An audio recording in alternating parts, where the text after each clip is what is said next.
Boa tarde, meus queridos futuros biólogos e futuras biólogas. Bom, meu nome é Gabriel Soares e eu sou professor de biologia e eu estou aqui para trabalhar uma disciplina específica do curso de ciências biológicas, que é a parasitologia. Bom, nela nós vamos abordar uma série de saberes, uma série de conceitos e nesta aula 1 eu vou me limitar a trabalhar apenas aqueles conceitos que são fundamentais para a parasitologia, a fim de que você, se for um graduando do curso de licenciatura em ciências biológicas, possa saber quais são os termos principais a serem abordados dentro de sala de aula para esta disciplina. Bem como para que, se você estiver no curso de bacharelado, você possa fazer uso dos conceitos chave para que você possa, de imediato, construir uma série de saberes referentes às suas pesquisas, bem como ao próprio entendimento, né, das relações ecológicas existentes entre os organismos parasitas e seus respectivos hospedeiros. Bom, sem mais delongas, vamos começar a discutir o que é a parasitologia. Bom, logia, você já sabe, estão carecas de saber, que significa estudo. E parasito, e pode até ficar estranho, mas a gente vai ter que se acostumar a utilizar esse termo parasito, certo? É o termo mais correto e a gente vai ver mais para frente o porquê.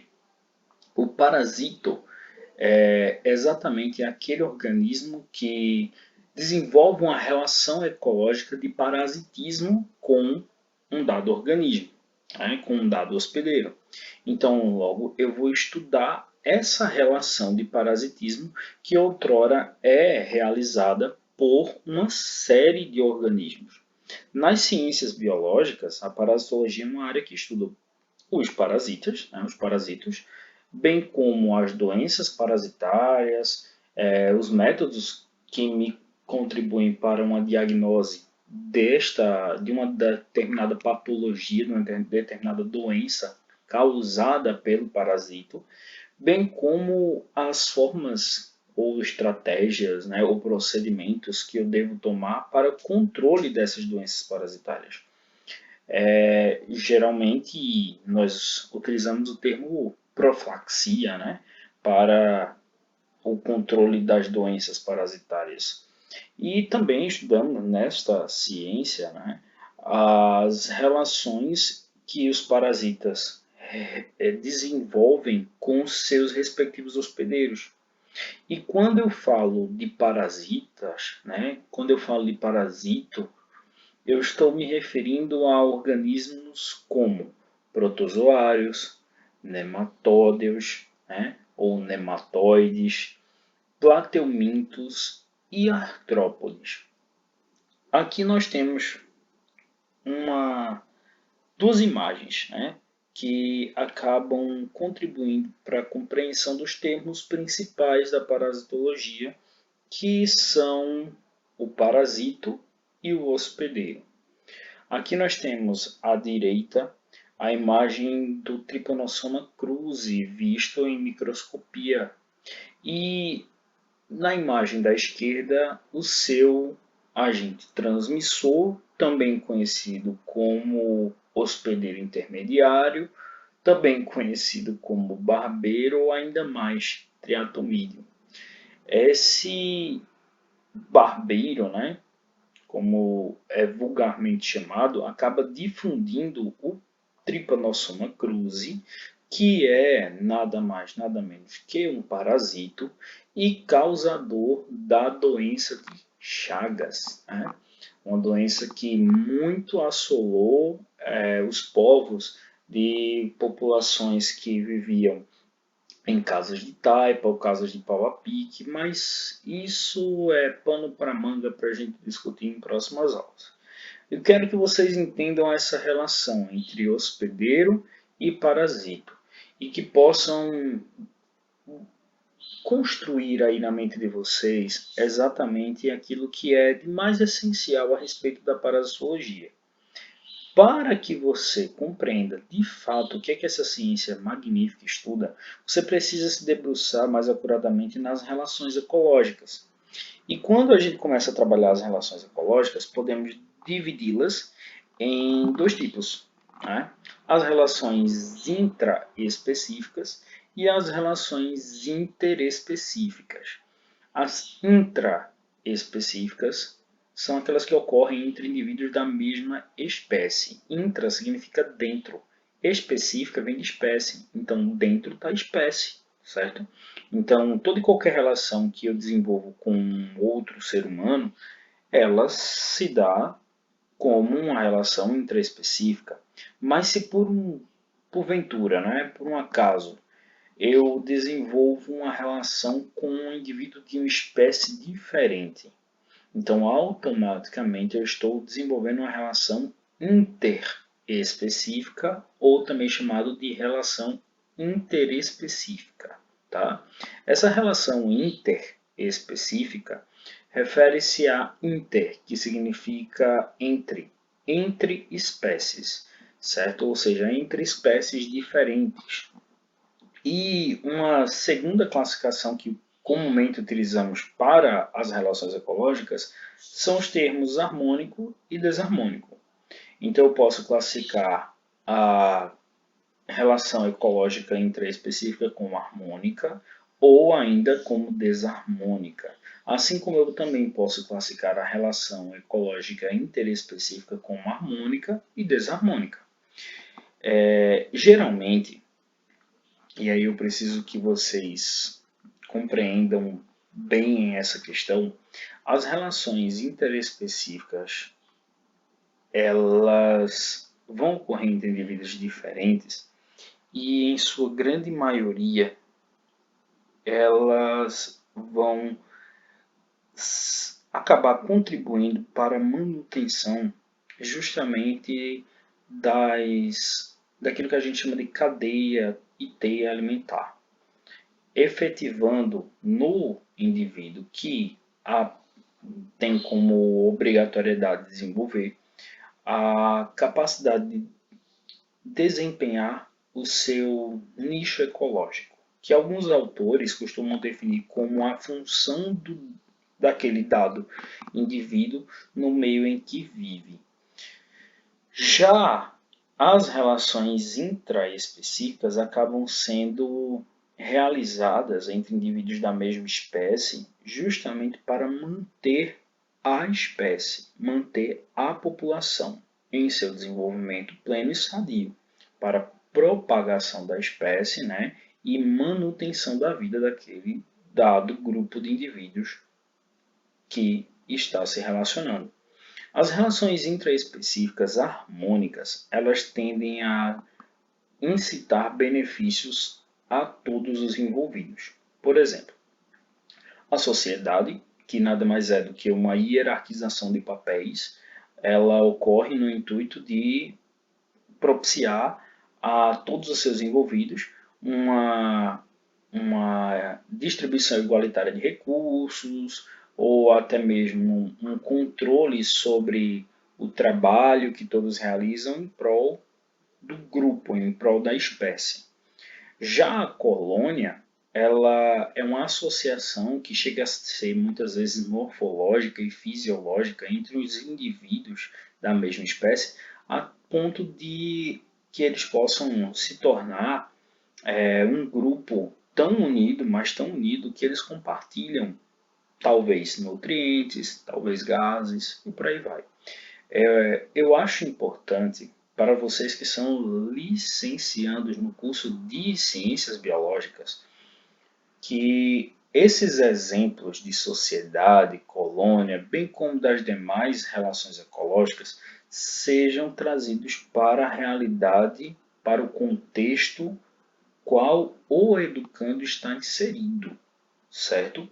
Porque muitas vezes nós nos utilizamos dos livros didáticos do ensino médio ou do ensino fundamental, ou até mesmo os livros de ensino superior para nossa formação e vemos uma série de exemplificações dessas relações que não condizem com a nossa realidade. Não é? Então, trazemos aí uma série de conceitos. Pronto, acabamos utilizando o termo colônia, né? E muitas vezes o pessoal fala de organismos que vivem no fundo do mar. E, gente, se você vai trabalhar no sertão, né? E de imediato, no sertão nordestino, e de imediato você não vai conseguir trazer para o educando, que muitas vezes nunca foi para uma região de praia, nunca foi para a região litorânea do seu estado, né? Isso se existir uma região litorânea no estado que ele reside. E de imediato você tentar introduzir o termo colônia, contextualizando este termo através de uma relação ecológica meramente oceânica, você não vai conseguir. Então é interessante você utilizar, por exemplo, com uma contextualização do termo colônia, as colônias de cactos, tá bom? Então você pode trazer para a realidade do educando a um conceito que irá abarcar de forma fidedigna aquilo que ele está estudando, tá bom? Mas vamos seguir para a gente não protelar mais. Dentro das relações intraespecíficas também temos aquelas que são desarmônicas, onde pelo menos um dos indivíduos é beneficiado e o outro acaba que obrigatoriamente se prejudicando, né, entrando em seu detrimento. É o caso de canibalismo. Alguém se dá bem, né? Alguém come, está satisfeito e o outro não está. Assim como aqui nós vamos ter uma interligação nesse nosso mapa, né? Do termo competição. Essa competição ela pode pertencer tanto a uma relação intraespecífica quanto interespecífica. Por exemplo, a nossa sociedade ela vira e mexe tem uma competição. E é por isso que muitas vezes fica difícil na cabeça do educando compreender a diferença entre sociedade enquanto relação ecológica e sociedade no contexto de fato em que ele está inserido, né? Que é o contexto social, antropológico, porque a sociedade intraespecífica, enquanto relação ecológica, ela é harmônica, ela visa o benefício de todos. Mas quando ocorre competição, isso é outra relação ecológica. E na verdade, o educando ele vai tentar associar a sociedade e a competição como sendo, vamos dizer assim, uma resultante da outra. E não é, tá bom? Lembrem-se de enfatizar isso em suas aulas. Já as relações intraespecíficas do tipo harmônicas podem ser o comensalismo, que geralmente é dado com um indivíduo se beneficiando muitas vezes dos restos de alimentos dados por outro, né, e acaba se alimentando, mas sem causar prejuízos para o outro lado. E as harmônicas de mutualismo e protocooperação, onde ocorrem associações entre indivíduos, né, pequenos acordos entre eles para que ocorra benefício mútuo das espécies.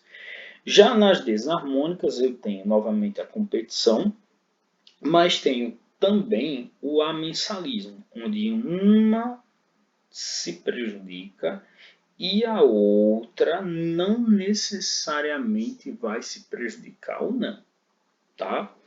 É o caso, por exemplo, das relações de antibiose, né? Além disso, nós temos o predatismo e o parasitismo como sendo relações, né, que essenciais à cadeia alimentar, principalmente o predatismo, e que acabam gerando prejuízos apenas para um dos envolvidos, enquanto o outro se beneficia. Bom, chegamos a um ponto chave e importantíssimo dessa nossa aula. A relação de parasitismo ela é interespecífica, ou seja, é entre indivíduos de espécies diferentes, e ela é desarmônica. E já conseguimos vislumbrar isso através do esquema dado nesta nossa aula. E percebemos que enquanto um se beneficia, o outro se prejudica, o outro entra em detrimento. E a partir daí, a gente percebe que a relação de parasitismo ela é direta e estreita. E ela ocorre entre dois organismos, geralmente bem determinados. Um com certeza vai ser o hospedeiro, é ele quem vai se prejudicar no final das contas. E o outro vai ser o parasito, tá? Este parasito vai viver às custas do primeiro. Então ele vai simplesmente existir porque ele irá se beneficiar pura e simplesmente do outro em detrimento deste, tá bom? E aí essa relação é essencialmente unilateral. Só uma pessoa, só um dos envolvidos vai se beneficiar, tá certo? E o hospedeiro acaba sendo indispensável ao parasito. Como assim? O parasito ele não poderá existir sem o hospedeiro. O hospedeiro acabou sendo um organismo muito, mas muito importante para aquele parasito. E se eu remover este parasito das condições de vida que o hospedeiro lhe propicia, automaticamente eu vou estar condenando ele à morte, tá bom? Então é essencial que o parasito tenha o hospedeiro. Eu costumo até brincar com o pessoal dizendo o seguinte, que por que eu vou aprender a fazer meu almoço se eu tenho quem faça para mim? Então isso é um pensamento exclusivamente parasita, tá? Uma vez que você não precisa aprender para uma vez que o outro faz por você, né? E nessa perspectiva, se eu retiro o hospedeiro, o parasita morre, certo? O parasita ele depende do hospedeiro, ele depende dessa relação ecológica. Bom, além disso, nós temos que a organização do parasito se especializa correlativamente às condições em que vive sobre o hospedeiro. Então, veja, ele se adapta justamente àquela condição. É a condição ideal para ele.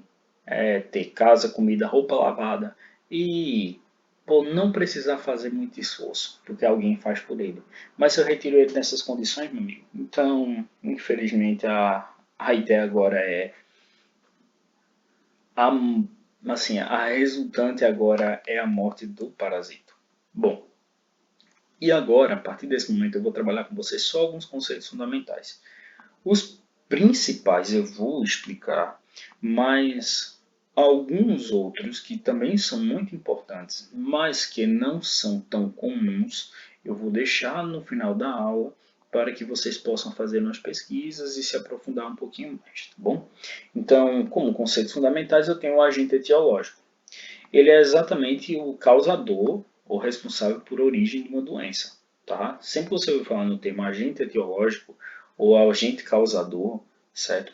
Eu estou me referindo àquele que vai causar a doença. Exemplo, um vírus, a bactéria, um fungo, um protozoário ou um euminto, né? Um verme, né? Que seja ele um plateuminto ou um nemateuminto, né? Um nematóide. E nós temos aí alguns exemplos, né? Eu tenho organismos virais, né? Aí exemplificados. Eu tenho também a presença de um protozoário, né? Aí à esquerda, e nós observamos aí no meio um organismo bacteriano. Eu sei que é difícil assim a gente reconhecer sem ter uma profundidade maior nos estudos, mas de uma forma bem simples eu vou apresentar esses três parasitos distintos para que vocês saibam de que se trata. Da direita para a esquerda, o nosso querido amigo da direita, que está em preto e branco, na verdade é o vírus do Ebola, certo? É o vírus do Ebola. Eu sei que ele parece mais uma minhoquinha, né? Mas não, é um vírus mesmo, se é a cápsula dele, é o capsídeo dele, tá? Esse vírus ele é do grupo dos filovírus, então ele tem esse aspecto filamentoso mesmo, tá? No meio nós temos o Treponema pallidum, certo? Ele vai ser muito frequente em nossos estudos e muito importante, porque essa bactéria ela causa doenças relacionadas à realização do ato sexual, ou seja, ela faz parte do grupo das infecções sexualmente transmissíveis, as ISTs. E por fim, essa imagem da direita, que é a imagem coloridinha, eu tenho aí a apresentação do Leishmania, né, que causa um protozoário gênero Leishmania que causa a leishmaniose. Tá? Bom, além disso, nós temos os conceitos de surto, epidemia, endemia e pandemia. O que é um surto? É um aumento repentino no número de casos dentro do limite muito restrito que uma doença específica apresenta. Exemplo, imagine que eu tenho uma doença que infelizmente não tem como desvincular ela da espécie humana ou do cenário qual vivemos. Exemplo, gripe. Eu não tenho como erradicar a gripe. Não existem formas aparentes de erradicação do vírus da gripe. Então ela ocorre todos os anos, num determinado período do ano, com uma determinada frequência, né, um número de casos controlados. A esse número de casos controlados, a essa frequência, eu dou o nome de endemia. Certo? O que é uma endemia? É quando ocorre com certo número de casos da doença controlados em uma determinada região.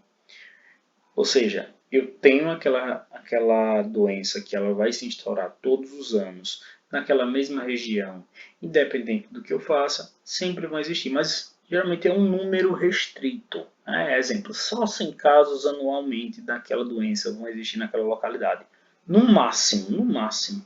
Mas recentemente eu venho registrando que pessoas para uma dada doença têm diminuído bastante. E nas últimas décadas eu tive 30, 40 casos no máximo, certo? Mas eu tenho no passado um registro endêmico de até 100 casos, tá?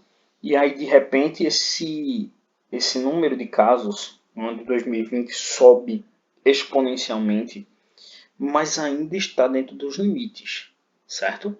Ainda está dentro dos limites, ou seja, subiu de 30, 40, 30, 40, 30, 40 para 99. Opa, mas está dentro do limite que era 100, que foi estabelecido há muito tempo, mediante o quantitativo de casos nos anos anteriores. Então, isso foi um surto. Ele aumentou repentinamente, mas está dentro dos limites. E se passar dos limites? Epidemia, quando há um aumento do número de casos de uma determinada doença muito acima daquilo que foi esperado, muito acima daquilo que é comum naquela região, naquela localidade. Tá? E quando eu começo a transcender barreiras geográficas, afetando vários locais distintos, várias regiões geográficas, como países, continentes e até mesmo chegando a contaminar o mundo inteiro, eu tenho uma pandemia. É o caso, por exemplo, né, do coronavírus, né, o Covid-19, né, que gerou a variação do CoV-SARS-2 e que neste ano de 2020 vem se alastrando ao redor do globo e causando uma série de problemas à saúde de todos os indivíduos. Aí está um mapa, né, com a quantidade de casos registrados até o mês de fevereiro do ano de 2020. Se não me engano, até o dia 27 de fevereiro de 2020. Então, nós temos aí o número de mortes dadas, né, também por essa doença. Bom, sabendo o que é surto, epidemia, endemia e pandemia, nós passamos para dois conceitos que tem só uma palavrinha que os difere, que é a infecção e a infestação. A infecção é a invasão do organismo por agentes patogênicos, certo? Que são microscópicos. E a infestação, quando ele é macroscópico. Exemplo, carrapato. É micro ou macro? É claro, é macro, dá para ver. Se dá para ver, então é infestação. Então eu posso ter infestação de carrapatos, mas infecção viral, entendeu? Infecção bacteriana, mas infestação de sanguessugas, exemplo, infestação de piolhos, tá? Então, a infecção ela é dada pela penetração, desenvolvimento ou multiplicação de um agente infeccioso no organismo de uma pessoa ou animal. E ele se localiza exatamente na parte interna, tá? Mas a infestação, essa localização muda, né? Na infestação, essa localização muda e o parasita acaba ficando localizado na superfície externa, né? São os ectoparasitas. Então, eu tenho endoparasitas, quando a parasitose ela é interna, e quando ela é externa, eu tenho os ectoparasitas. Geralmente, as infecções, elas são internas e microscópicas, enquanto as infestações são externas e macroscópicas, ok? E temos quatro outros termos muito importantes, tais como vetor, hospedeiro, hospedeiro definitivo e hospedeiro intermediário. Os hospedeiros definitivo e intermediário são classificações do hospedeiro. O vetor é nada mais nada menos que um organismo que é capaz de transmitir agentes infecciosos. Então ele não é, vou repetir, ele não é um agente infeccioso. Ele não é um agente causador. Ele não é um agente etiológico. Ele é o transmissor do agente. O parasita pode ou não se desenvolver dentro desse vetor durante o período que ele está nele. Mas o vetor não fica doente. O vetor não tem problemas, certo? O vetor não tem nenhum indício de alteração na sua homeostasia dada por conta do patógeno, tá certo? Ele só transmite a doença. E cuidado, às vezes as pessoas confundem o vetor com o hospedeiro e não é a mesma coisa. Vamos falar sobre o hospedeiro. O hospedeiro é um organismo que serve de hábitat para outro que nele se instala, encontrando as condições de sobrevivência. Opa, peraí. Então, é um local onde eu encontro condição para sobreviver.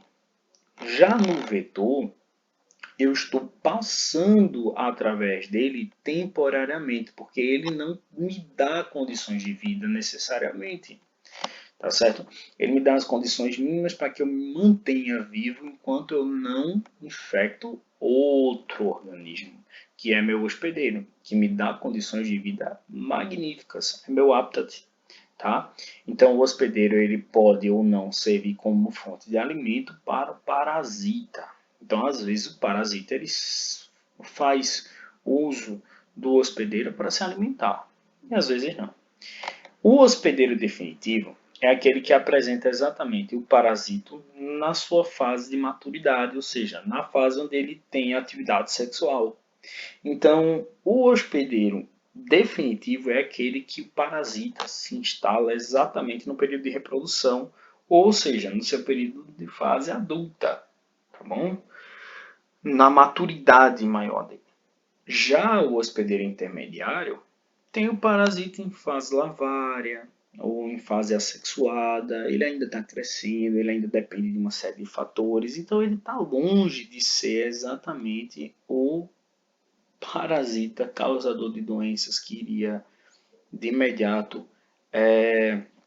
interferir direta e indiretamente no organismo do hospedeiro a ponto de levá-lo a um óbito ou então a fim de realizar uma relação tão nociva e tão prejudicial ao hospedeiro que afetasse a sua morfofisiologia de uma forma significativa, tá?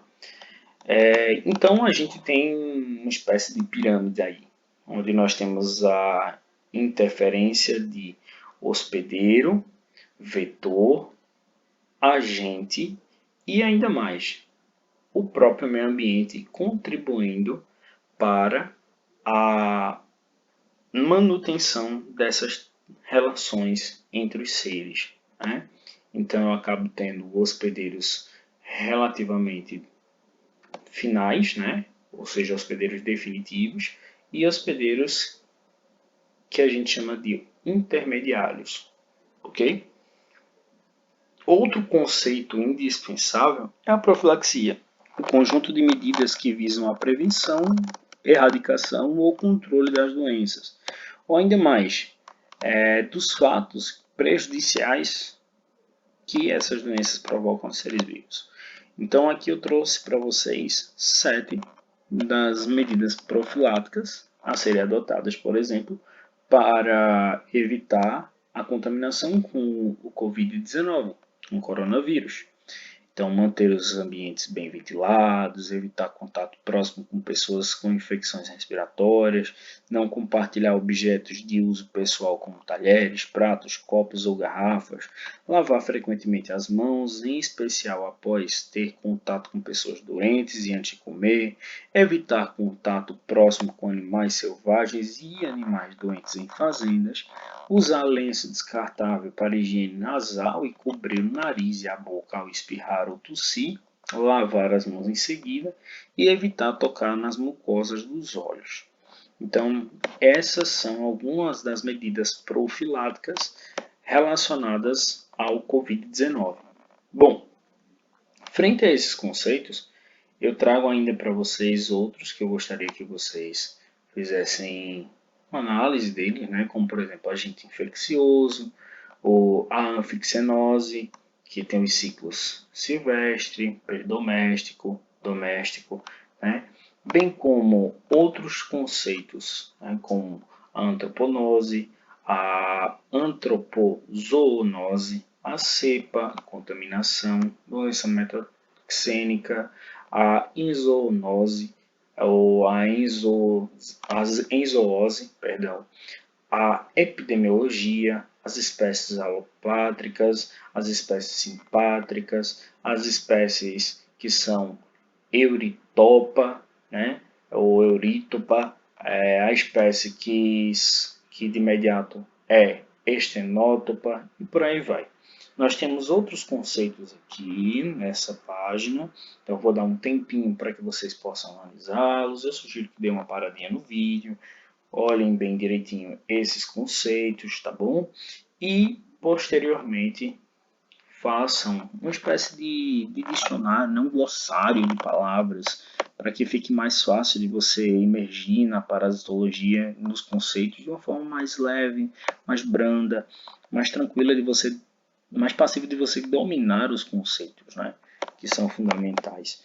Então, uma vez que você faça uso de um mapa de conceitos ou de um glossário, né? Um dicionário no seu caderno de estudos, fica sendo mais fácil de você depreender o que significa cada termo desse, tá bom? Então é isso. Eu espero que tenham gostado da nossa aula. Posteriormente, nós vamos trabalhar melhor essa relação entre parasita e hospedeiro e focar em cada organismo em sua especificidade, tá bom? Então é isso. Estudem bastante, aprofundem os seus estudos, confiram os termos e nas próximas aulas nós já vamos começá-los a englobar, começar a englobá-los nas nossas explicações, tá bom? Um grande abraço, fiquem com Deus e até mais. Tchau, tchau.